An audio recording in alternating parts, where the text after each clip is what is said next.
the Supergirl movie in a couple of hours this afternoon at the Cineplex Theater.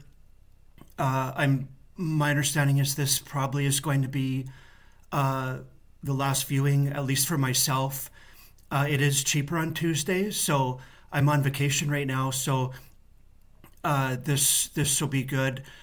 This is going to be the sixth time that I've seen Supergirl. I've seen it multiple times since its release on June 26th. Uh, Unfortunately, because of its performance, I wasn't able to see it very often in the premium screens. I got to see it on opening weekend in the Screen X, and unfortunately, I couldn't see it in 3D.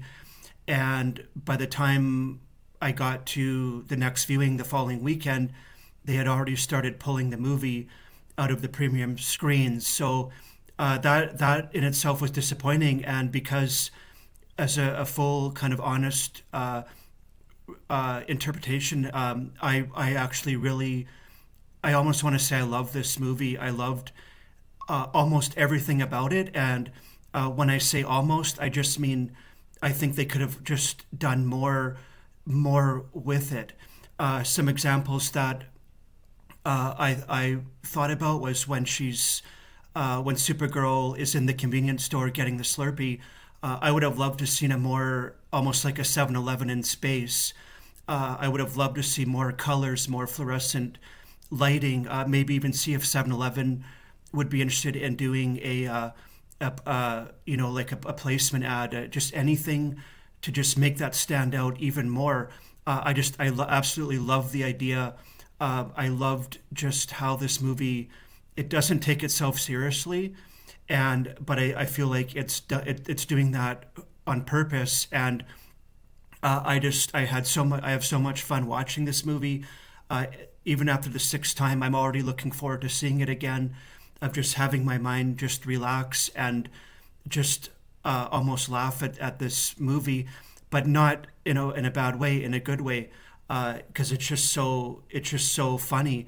The aliens, the characters, uh, the space bus. I just there's so much creativity and so many good ideas with this movie, and of course putting in outer space, of flying in space, and just going to 7-Eleven in space. And uh, but like I said, and that's the thing. I don't know how much of a difference it would have made. Supergirl. This is later on in the movie when she's talking to, I forget her name, the daughter of the creme of the Yellow Hills, the girl. Kara kind of is trying to explain to her why revenge. And the other thing I wanted to point out is this girl is very young, so Supergirl is trying to save her from a lifetime of maybe remorse. So you have to understand that, I think, is her age and what she's trying to do.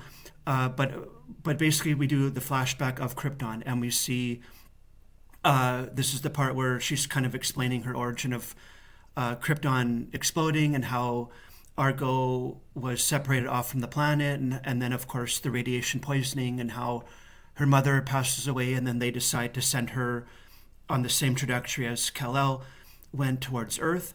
And they kind of, I think, went a little too long with that. No, actually, I could be wrong.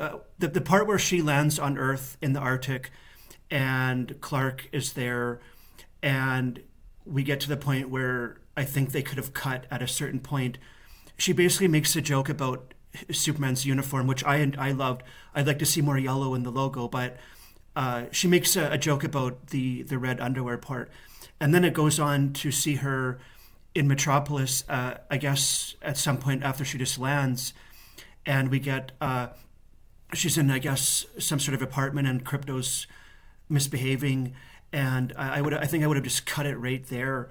And then the other thing I think that kind of, I loved the ending. It's just that the song at the end, and because I think this is your main action sequence, you have it, all the pieces are in place.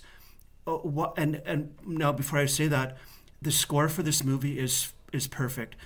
You couldn't have done a better score. A great Supergirl movie. It's a great summer movie. It's everything I wanted from it. There's a few little things that would just make my imagination go, like let's do more, let's do this, let's fix this.